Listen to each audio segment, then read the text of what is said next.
on me, and he brought me out by the Spirit of the Lord and set me in the middle of a valley. It was full of bones. He led me to and fro among them, and I saw a great many bones on the floor of the valley, bones that were very dry. He asked me, Son of man, can these bones live? I said, Sovereign Lord, you alone know. Then he said to me, Prophet.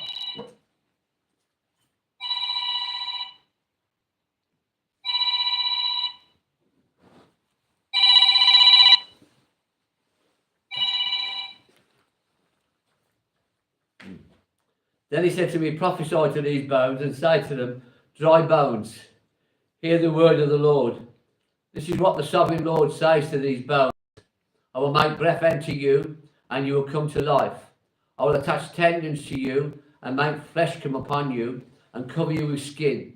And I'll put breath in you, and you will come to life. Then you will know that I am the Lord. So I prophesied as I was commanded, and as I was prophesying, there was a noise, a rattling sound, and the bones came together, bone to bone. I looked, and tendons and flesh appeared on them, and skin covered them, but there was no breath in them. Then he said to me, prophesy to the breath. Prophesy, Son of man, and say to it, this is what the sovereign Lord says. Come, breathe from the four winds, and breathe into these slain, that they may live. And breath entered them, they came to life, and stood up on their feet, a vast army. Then he said to me, Son of man, these bones are the people of Israel. They say our bones are dried up, and our hope is gone, and we are cut off. Therefore prophesy and say to them, this is what the sovereign Lord says. My people, I am going to open your graves and bring you up from them. I'll bring you back to the land of Israel. Then you, my people, will know that I am the Lord. When I open your graves and bring you up from them, I'll put my spirit in you, and you will live. And I will settle you in your own land. Then you will know that the Lord has spoken, and I have done it, declares the Lord. One nation under one king. The word of the Lord came to me, Son of man, take a stick of wood and write on it, belonging to Judah and the Israelites associated with him.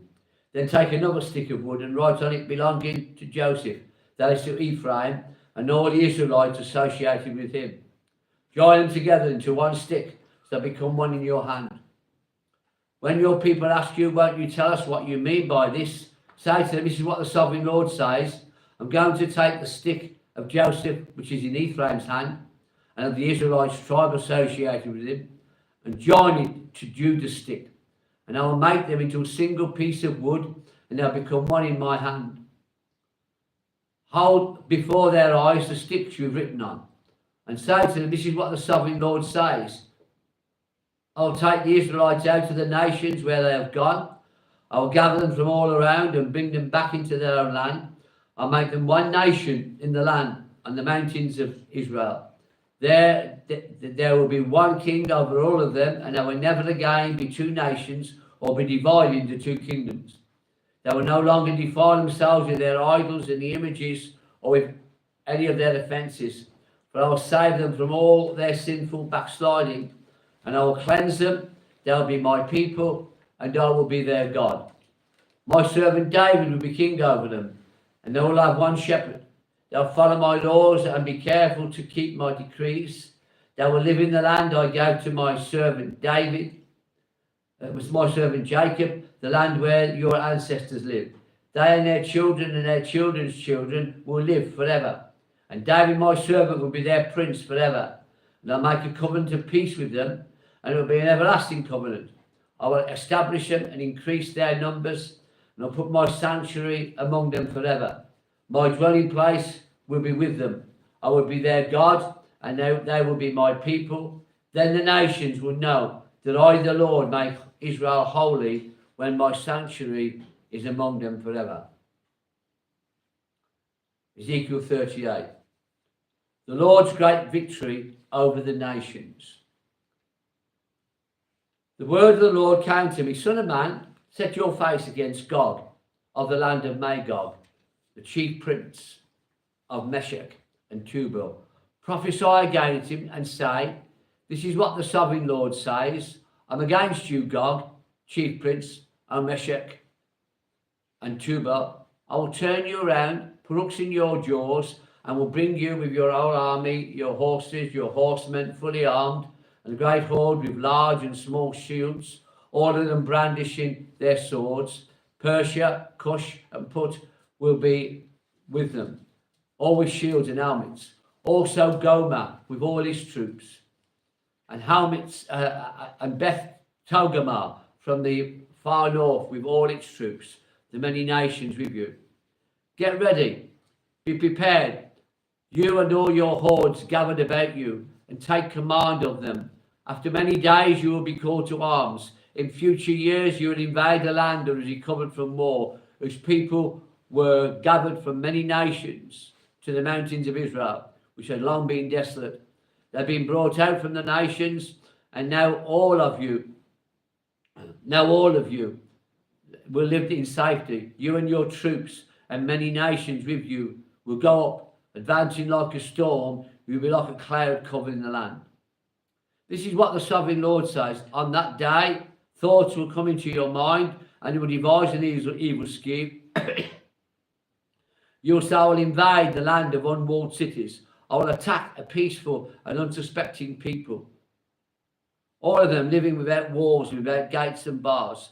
I will plunder and loot and turn my hand against the desolate ruins and the people gathered from the nations, rich in livestock and goods, living at the centre of the land. Sheba and Dedan and the merchants of Tarshish and all earth villages will say to you, have you come to plunder? Have you gathered your hoards to loot, to carry off silver and gold, to take away livestock and goods, and to seize much plunder? Therefore, son of man, prophesy and say to God, this is what the sovereign Lord says. In that day when my people Israel are living in safety, will you not take notice of it? You will come from your place in the far north, you and the many nations with you, all of them riding on horses, a great horde, a mighty army. You'll advance against my people, Israel, like a cloud that covers the land. In days to come, Gog, I will bring you against my land, so that the nations may know me when I'm proved holy before their eyes. This is what the sovereign Lord says. You are the one I spoke of in former days by my servant, the prophets of Israel. At that time they prophesied for years that I would bring you against them. This is what will happen in that day. When God attacks the land of Israel, my hot anger will be aroused, declares the sovereign Lord. In my zeal and fiery wrath, I declare that at that time there will be a great earthquake in the land of Israel. The fish in the sea, the birds in the sky, the beasts of the field, every creature that moves along the ground, and all the people on the face of the earth will tremble at my presence. The mountains will be overturned, the cliffs will crumble, and every wall will fall to the ground. I will summon a sword against Gog on all my mountains, declares the sovereign Lord. Every man's sword will be against his brother. I will execute judgment on him with plague and bloodshed. I will pour down torrents of rain, hailstones, and burning sulphur on him and his troops, and on the many nations with him. And so I will show my greatness and my holiness, and make myself known in the sight of many nations. Then they will know that I am the Lord.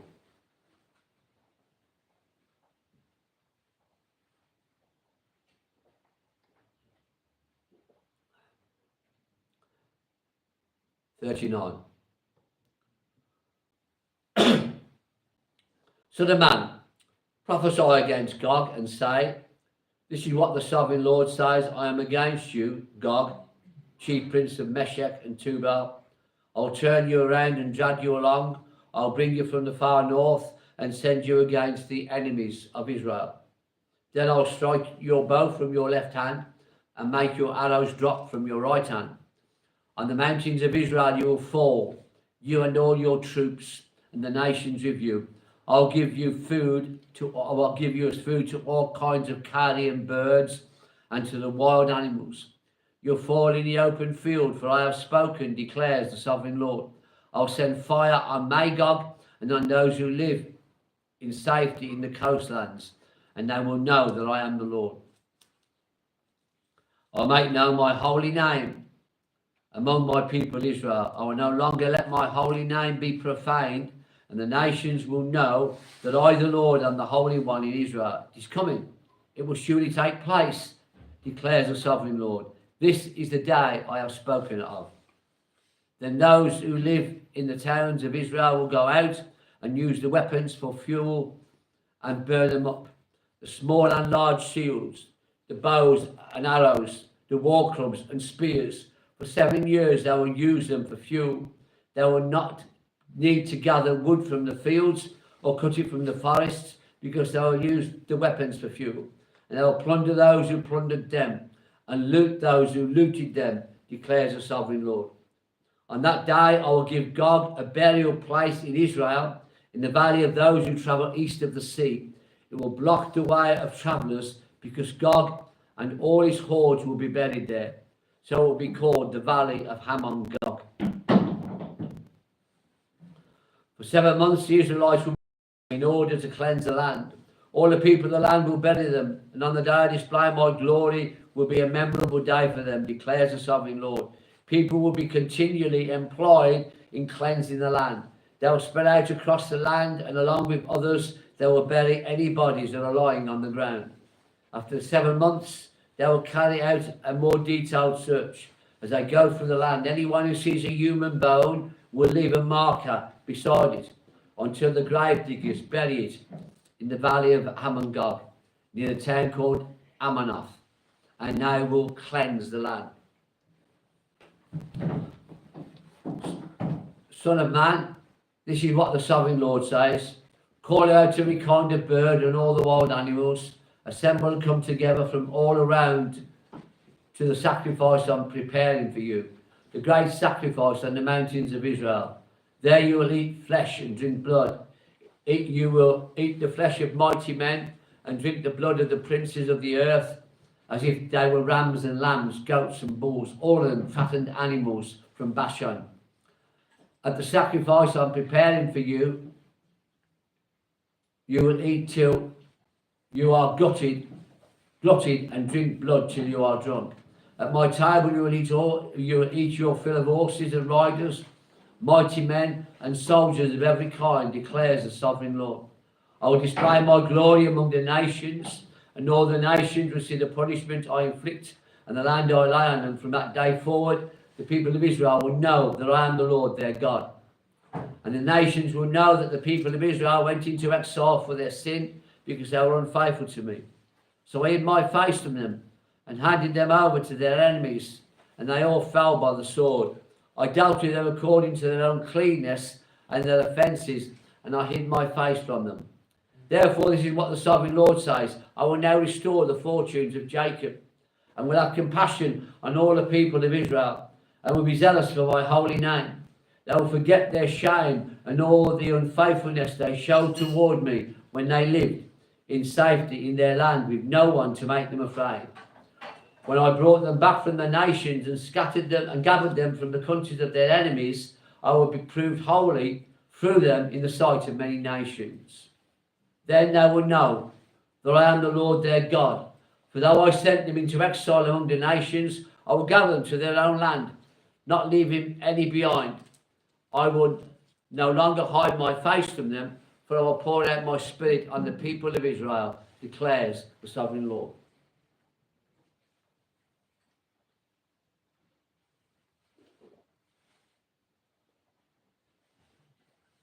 Chapter 40.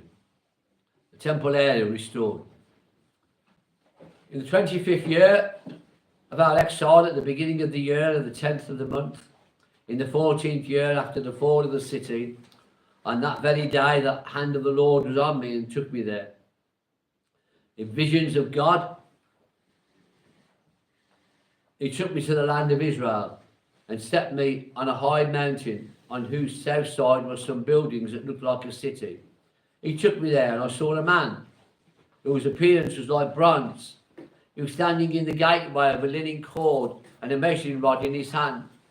The man said to me, Son of man, look carefully and listen. closely and pay attention to everything I'm going to show you, for that is why you've been brought here. Tell the people of Israel everything you see. I saw a wall completely surrounding the temple area. The length of the measuring rod in the man's hand was 6 cubits long, each of which was a cubit and a handbreadth.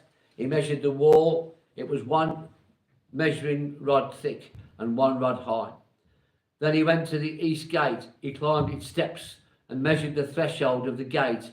It was 1 rod deep.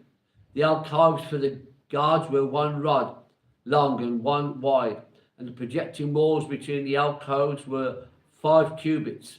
And the threshold of the gate next to the portico facing the temple was 1 rod deep. Then he measured the portico of the gateway. It was 8 cubits deep, and its jambs were 2 cubits thick. The portico of the gateway faced the temple. Inside the east gate were 3 alcoves on each side. The 3 had the same measurements, and the faces of the projecting walls on each side had the same measurements. Then he measured the width of the entrance of the gateway. It was 10 cubits, and its length was 13 cubits. In front of each alcove was a wall 1 cubit high, and the alcoves were 6 cubits square. Then he measured the gateway from the top of the rear wall of one above to the top of the opposite one. The distance was 25 cubits from one parapet opening to the opposite one. He measured along the face of the projecting walls all around the inside of the gateway 60 cubits.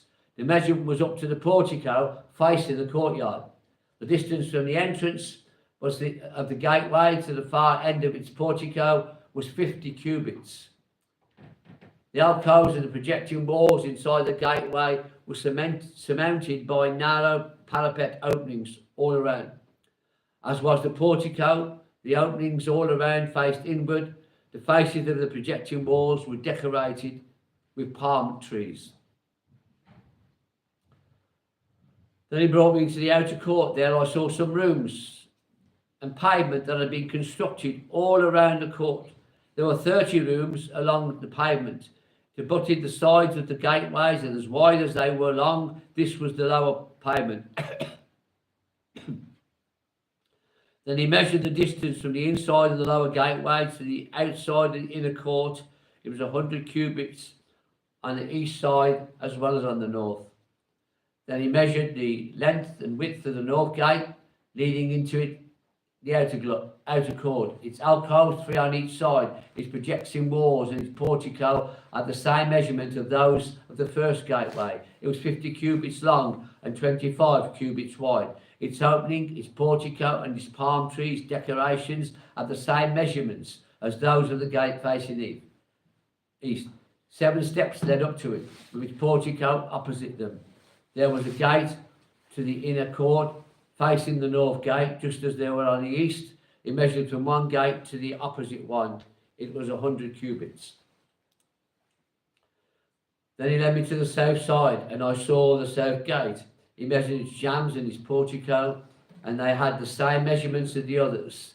The gateway and its portico had narrow openings all around, like the openings of the others. It was 50 cubits long and 75 cubits wide. 7 steps led up to it, with its portico opposite them. It had palm trees and decorations on the face of the projecting walls on each side. The inner court also had a gate facing south, and he measured from the gate to the outer gate on the south side. It was 100 cubits.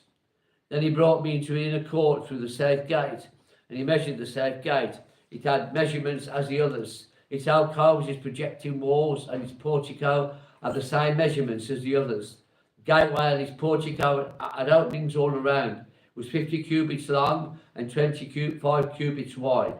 The porticos of the gateways around the inner court were 25 cubits wide and 5 cubits deep.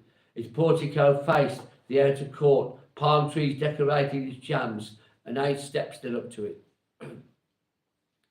Then he brought me into the inner gate on the east side, and he measured the gateway. It had the same measurements as the others. Its alcoves, its projecting walls, and its portico had the same measurements as the others. The gateway and its portico had openings all around. It was 50 cubits long and 25 cubits wide. Its portico faced the outer court. Palm trees decorated the jambs on either side, and 8 steps led up to it. Then he brought me to the north gate and measured it. It had the same measurements as the others, as did its alcoves, its projecting wall and its portico, and it had openings all around. It was 50 cubits long and 25 cubits wide. Its portico faced the outer court. Palm trees decorated the jambs on either side, and 8 steps led up to it. The rooms for preparing sacrifices. A room of a doorway was by the portico in each of the inner gateways where the burnt offerings were washed. In the portico of the gateway there were 2 tables on each side on which the burnt offerings, sin offerings and guilt offerings were slaughtered. By the outside wall of the portico of the gateway, near the steps at the entrance of the north gateway, were 2 tables, and on the other side of the steps were 2 tables. There were 4 tables on one side of the gateway and 4 on the other, 8 tables in all, on which the sacrifices were slaughtered. There were also 4 tables of dressed stone for the burnt offerings, each a cubit and a half long, a cubit and a half wide, and a cubit high. On them were placed the utensils for slaughtering the burnt offering and the other sacrifices, and double-pronged hooks, each a handbreadth long. They were attached to the wall all around. The tables were for the flesh of the offerings. Outside the inner gate, within the inner court, were 2 rooms, one at the side of the north gate and facing south, and another at the side of the south gate and facing north. He said to me, the room facing south is for the priests who guard the temple, and the room facing the north is for the priests who guard the altar. These are the sons of Zadok, who are the only Levites who may draw near to the Lord to minister before him. Then he measured the court. It was square, 100 cubits long and 100 cubits wide, and the altar was in front of the temple. He brought me to the portico of the temple and measured the jambs of the portico. There were 5 cubits wide on either side.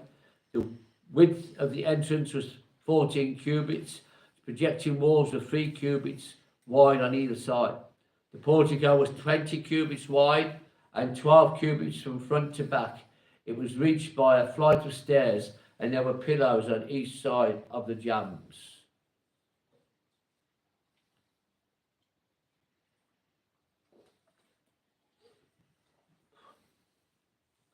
Chapter 41. Then the man brought me to the main hall and measured the jambs. The width of the jambs was 6 cubits on each side. The entrance was 10 cubits wide, and the projecting walls on each side were 5 cubits wide. He also measured the main hall. It was 40 cubits long and 20 cubits wide. Then he went into the inner sanctuary and measured off the jambs of the entrance. Each was 2 cubits wide. The entrance was 6 cubits wide, and the projecting walls on each side of it were 7 cubits wide. And he measured the length of the inner sanctuary. It was 20 cubits, and its width was 20 cubits across the end of the main hall. He said to me, "This is the most holy place." Then he measured the wall of the temple. It was 6 cubits thick, and each side room round the temple was 4 cubits wide. The side rooms were on 3 levels, one above another, 30 on each level. There were ledges all around the wall of the temple to serve as supports for the side rooms, so the supports were not inserted into the wall of the temple. The side rooms all around the temple were wider at each successive level. The structure surrounding the temple was built in ascending stages, so that the rooms widened as one went upward. The stairway went up from the lowest floor to the top floor through the middle floor. I saw the temple had a raised base all around it, forming the foundation of the side rooms. It was a length of 6 cubits long. The outer wall of the side cubits was 5 cubits thick.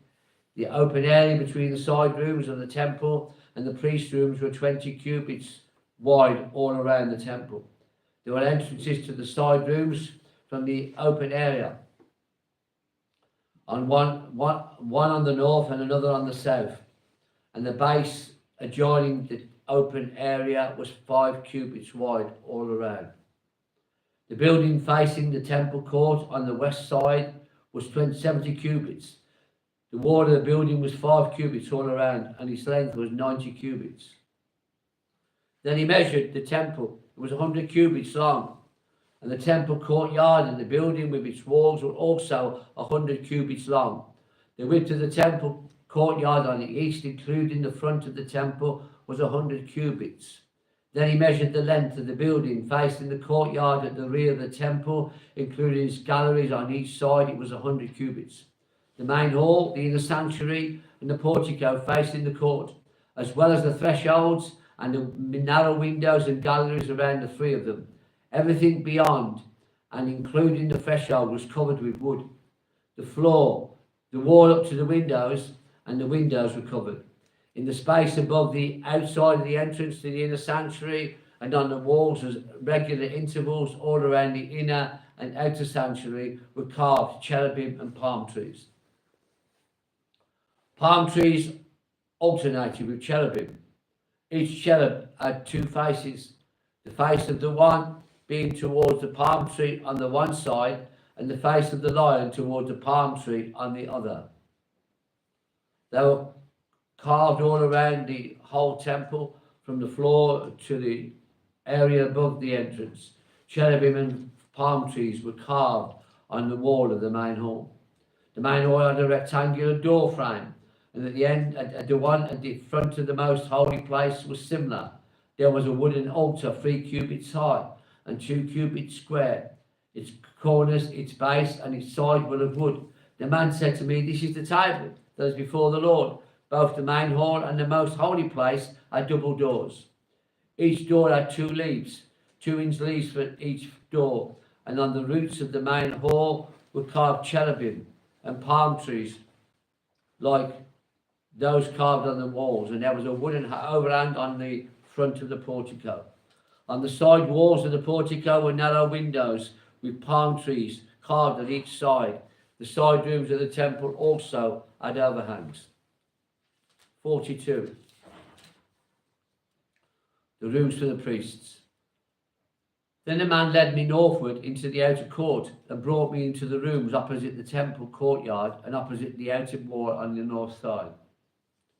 The building whose door faced north was 100 cubits long and 50 cubits wide, both in the section 20 cubits from the inner court and in the section opposite the pavement of the outer court. Gallery at the 3 levels. In front of the rooms was an inner passageway, 10 cubits wide and 100 cubits long. Their doors were on the north. Now the upper rooms were narrower, for the galleries took more space from them than the rooms on the lower and middle floors of the building. The rooms on the top floor had no pillars, as the court had, so they were smaller in floor space than those on the lower and middle floors. There was an outer wall parallel to the rooms and the outer court.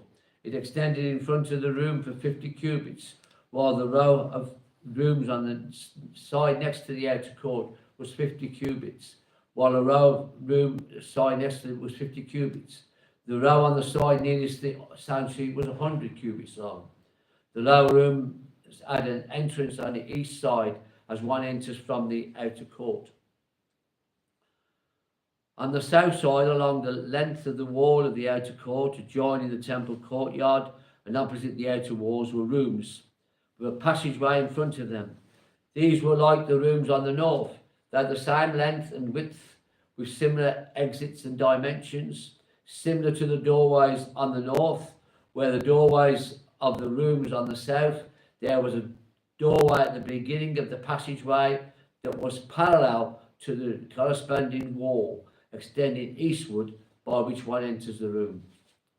Then he said to me, "The south rooms facing the temple courtyard are the priest rooms, where the priests who approach the Lord will eat the most holy offerings. There they will put the most holy offerings, the grain offerings, the sin offerings, and the guilt offerings, for the place is holy. Once the priests enter the holy precincts, they are to go into the outer court until they leave behind the garments in which they minister, for these are holy. They are to put on other clothes before they go near the places that are for the people. When he had finished measuring what was inside the temple area, he led me out by the east gate and measured the area all around.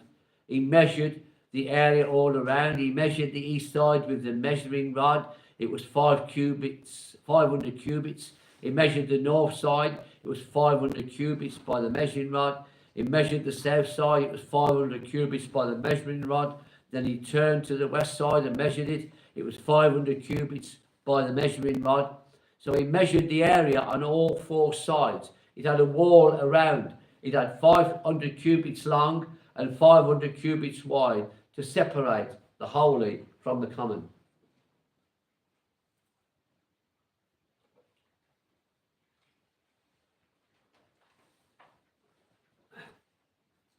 God's glory returns to the temple. Then the man brought me to the gate facing east, and I saw the glory of the God of Israel coming from the east. His voice was like the roar of rushing waters, and the land was radiant with his glory. The vision I saw was like the vision I had seen when he came to destroy the city, and like the visions I had seen by the river Kibar, and I fell face down. The glory of the Lord entered the temple through the gate facing east. Then the Spirit lifted me up and brought me into the outer court, into the inner court, and the glory of the Lord filled the temple. While a man was standing beside me, I heard someone speaking to me from inside the temple.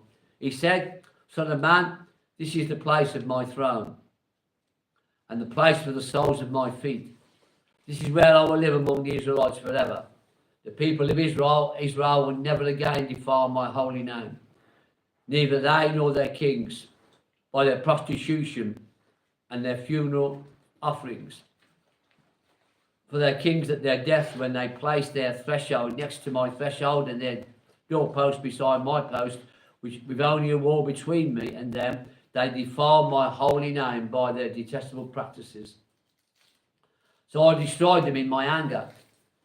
Now let them put away from me their prostitution and the funeral offerings for their kings, and I will live among them forever. Son of man, describe the temple to the people of Israel, so they may be ashamed of their sins. Let them consider its perfection, and if they are ashamed of all they have done, make known to them the design of the temple, its arrangement, its exits and entrances, its whole design, and all its regulations and laws. Write these down before them so that they may be faithful to its design and follow all its regulations.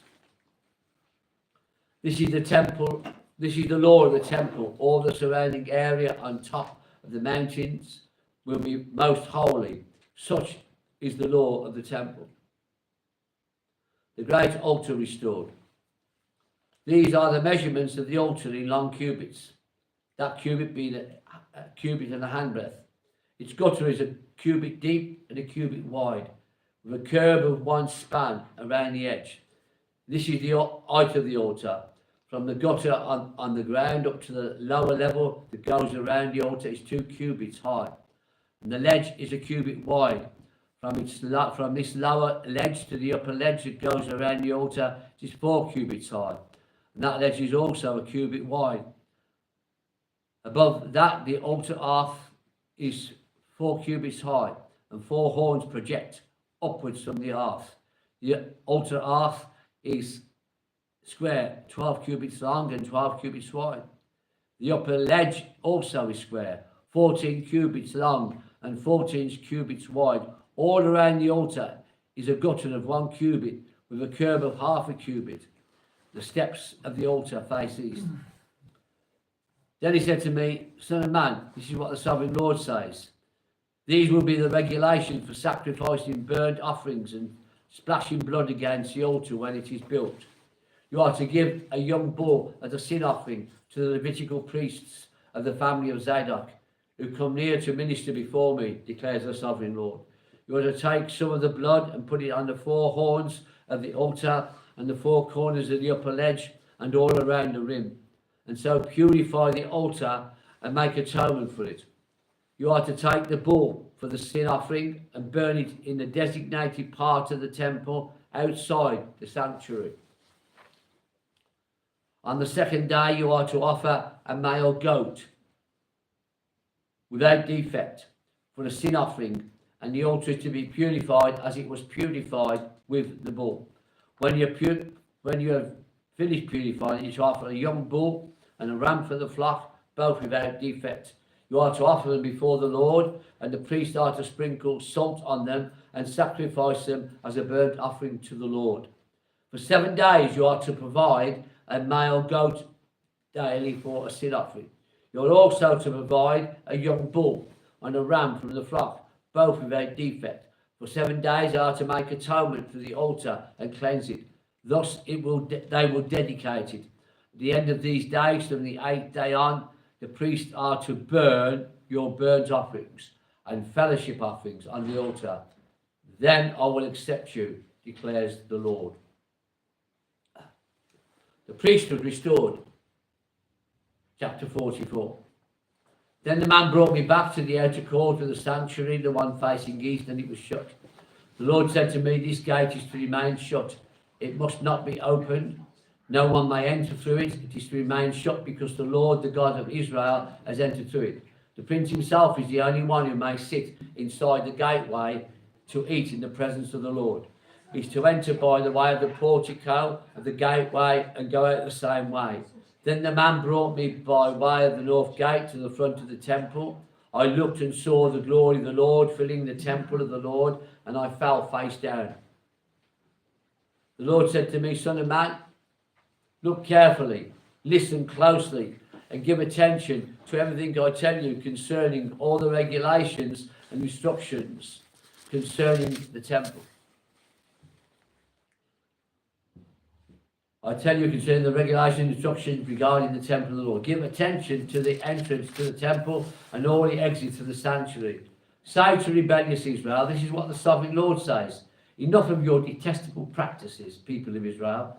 In addition to all your other detestable practices, you have brought foreigners, uncircumcised in heart and flesh, into my sanctuary, desecrating my temple while you offered me food, fat and blood, and you broke my covenant. Instead of carrying out your duty in regard to my holy things, you put others in charge of my sanctuary. This is what the sovereign Lord says. No foreigner, uncircumcised in heart and flesh, is to enter my sanctuary, not even the foreigners who live among the Israelites. The Levites who went far from me when Israel went astray, and who wandered far from me after their idols, must bear the consequences of their sin. They may serve in my sanctuary, having the gates of the city and serving in it. They may slaughter the burnt offerings and sacrifices for the people and stand before the people and serve them. But because they served them in the presence of their idols and made the people of Israel fall into sin, therefore I have sworn with uplifted hand that they must bear the consequences of their sin, declares the sovereign Lord. They're not to come near to serve me as priest or come near any of my holy thing or most holy offerings. They must bear the shame of their detestable practices. And I will appoint them to guard the temple for all the work that is to be done in it. But the Levitical priests, who are descendants of Zadok, and who guarded my sanctuary when the Israelites went astray from me, are to come near to minister before me. They are to stand before me to offer sacrifices of fat and blood, declares the sovereign Lord. They alone are to enter my sanctuary. They alone are to come near my table to minister before me and serve me as guards. When they enter the gates of the inner court, they are to wear linen clothes. They must not wear any woolen garment while ministering at the gates of the inner court or inside the temple. They are to wear linen turbans on their heads and linen garments around their waists. They must not bear anything that makes them perspire. When they go into the outer court where the people are, they are to take off the clothes that they have been ministering in and leave them in the sacred rooms, and put on other clothes, so the people are not consecrated through contact with their garments. They must not shave their heads or let their hair grow long. They are to keep the hair of their head trimmed. No priest is to drink wine when he enters the inner court. They must not marry widows or divorced women. They may marry only virgins of Israelite descent or widows of priests. They are to teach my people the difference between the holy and the common, and show them how to distinguish between the unclean and the clean. In any dispute, the priests are to serve as judges and decide in according to my ordinances, that to keep my laws and my decrees for all my appointed festivals, and are to keep my Sabbaths holy. A priest must not defile himself by going near a dead person. However, if the dead person was his father or mother, son or daughter, brother or married sister, then they may defile himself. After he is cleansed, he must wait 7 days. On the day he goes into the inner court, he must wait 7 days. On the day he goes into the court of the sanctuary to minister in the sanctuary, is to offer a sin offering for himself, declares the sovereign Lord. I am the only inheritance the priests have. You are to give them no possession in Israel. I will be their possession. They will eat the grain of offerings and sin offerings and the guilt offerings, and everything in Israel devoted to the Lord will belong to them. The best of all the first fruits and all your special gifts will belong to the priests. You are to give them the portion of your ground meal, so the blessing may rest on your household. The priest must not eat anything, whether bird or animal, found torn or dead by wild animals. 45. When you allot the land as inheritance, you are to present to the Lord a portion of the land as a sacred district, 25,000 cubits long and 20,000 cubits wide. The entire area will be holy. Of this, a section 500 cubits square is to be the sanctuary, with 50 cubits around it for open land. In the sacred district, measure off a section 25,000 cubits long and 10,000 cubits wide. In it will be the sanctuary, the most holy place. It will be the sacred portion of the land for the priests who minister in the sanctuary and who draw near to minister before the Lord. It will be a place for their houses as well as a holy place for the sanctuary. An area 25,000 cubits long and 10,000 cubits wide will belong to the Levites who serve in the temple as their possession for towns to live in. You are to give the city as its property an area 5,000 cubits wide and 25,000 cubits long, adjoining the sacred portion, will belong to all Israel. The prince will have the land bordering each side of the area formed by the sacred district and the property of the city. It will extend westward from the west side and eastward portions. This land will be his possession, and my princes will no longer oppress my people, but will allow the people of Israel to possess the land according to their tribes. This is what the sovereign Lord says. You have gone far enough, Prince of Israel. Give up your violence and oppression and do what is just and right. Stop dispossessing my people, declares the sovereign Lord. You are to use accurate scales, an accurate ether, and an accurate bath. The ether and the bath are to be the same size, the bath containing 1/10 of a homer, and the ether 1/10 of a homer. The homer is to be the standard measure for both. The shekel is to consist of 20 gerahs. 20 shekels plus 25 shekels plus 15 shekels equal 1 mina. This is the special gift you are to offer, the 1/6 of an ephah from each omer of wheat and a 1/6 of an ephah from each omer of barley. Okay. The prescribed portion of olive oil measured by the bath is a tenth of a bath from each core, which consists of 10 baths of 1 homer. Also 1 sheep is to be taken from every flock of 200 from the well-watered pastures of Israel. These will be used for the grain offerings, burnt offerings, and fellowship offerings to make atonement for the people, declares the sovereign Lord. All the people of the land will be required to give this special offering to the priest in Israel. It will be the duty of the prince to provide the burnt offering, grain offerings, and drink offerings at the festivals, the new moons, and the Sabbath, and all the appointed festivals of Israel. He will provide the sin offering, grain offering, burnt offering, and fellowship offerings to make atonement for the Israelites. This is what the sovereign Lord says. In the first month of the first day, you are to take a young bull without defect and purify the sanctuary. The priest is to take some of the blood out of the sin offering and put it on the doorpost of the temple, on the 4 corners of the upper ledge of the altar, and on the gatepost of the inner court. You are to do the same on the 7th day of the month for anyone who sins unintentionally or through ignorance. So you are to make atonement for the temple.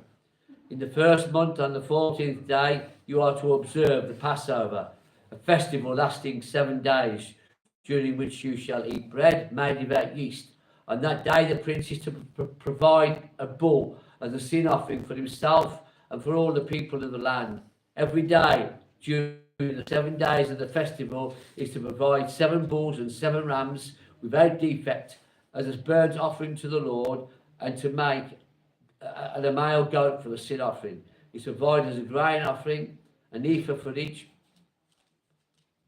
bull, and an ephah for each ram, along with a hin of olive oil for each ephah, during the 7 days of the festival, which begins in the 7th month. On the 15th day is to make the same provision for sin offerings, burnt offerings, grain offerings, and oil. We'll pause there, thank you.